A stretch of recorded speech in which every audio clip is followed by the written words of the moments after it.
Praise the Lord. Welcome to Hosting the Ark Day 59. Hosting House is part 3rd. Today we are looking at the house of Lot in Sodom. Hosting the arc day 59 hosting house इस part 3 में आपका स्वागत है। आज हम सदोम में लूत के घर को देख रहे हैं। Genesis 19 tells us that Lot saw two angels, ran to meet them, bowed before them, and invited them into his house. Lot recognized that this was a significant divine encounter, and this teaches us that a hosting house needs spiritual discernment. Not everything that comes to our door should influence our family. We need wisdom to recognize what is from God and what is not.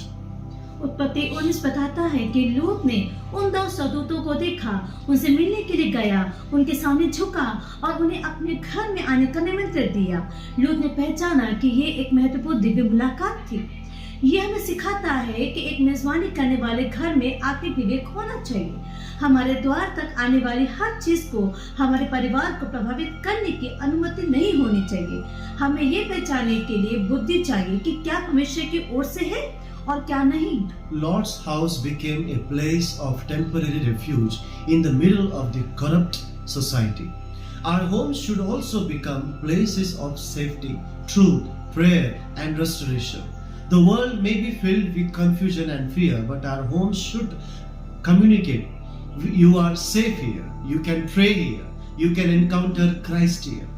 लूत का घर एक भ्रष्ट शहर के बीच एक अस्थायी संस्थल बन गया। इसी तरह हमारे घर भी सुरक्षा, सत्य, प्रार्थना और पुनर्स्थापन के स्थान बनने चाहिए। दुनिया भ्रम और भय से भरी हो सकती है, लेकिन हमारे घर ये संदेश दें, तुम यहाँ सुरक्षित हो, तुम यहाँ प्रार्थना कर सकते हो, तुम यहाँ मसीह का अनुभव कर सकते हो। When danger came, Lord guarded the doors of his house.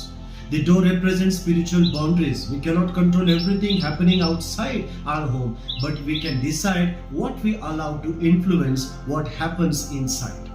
जब खतरा आया तो लूत ने अपने घर के द्वार की रक्षा की। ये द्वार आत्मिक सीमाओं का प्रतिनिधित्व करता है।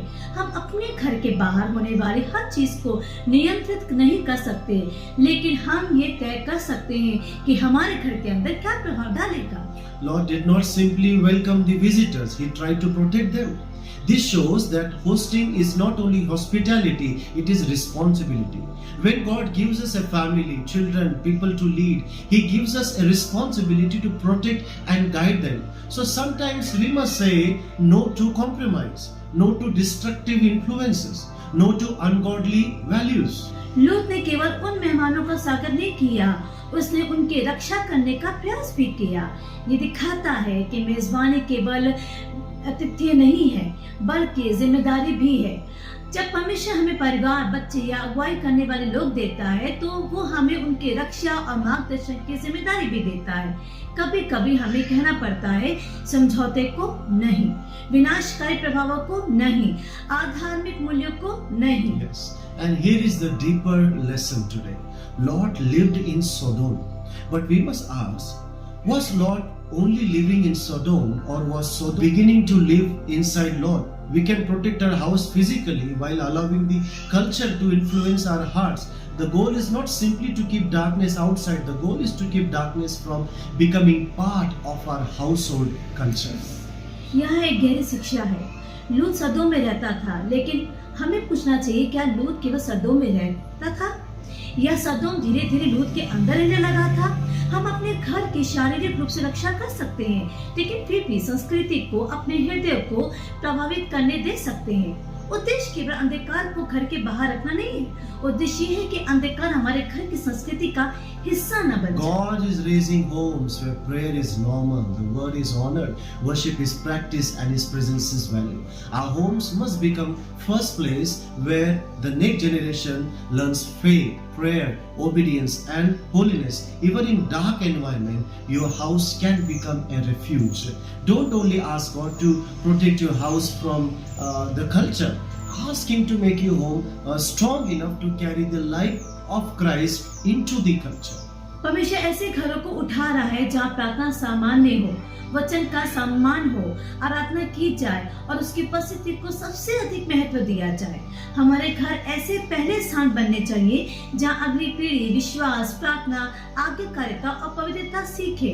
अंधकार में वातावरण में भी आपका घर शरण का स्थान बन सकता है। केवल ये मत मांगिए कि परमेश्वर हमारे घर को संस्कृति से बचाए, बल्कि ये मांगिए कि वो आपके घर को इतना मजबूत बनाए कि आपका घर उस संस्कृति के बीच मसीह का प्रकाश लेकर चले। Refuge in the storm, holiness in the culture, light in the darkness, obedience over compromise, presence above everything.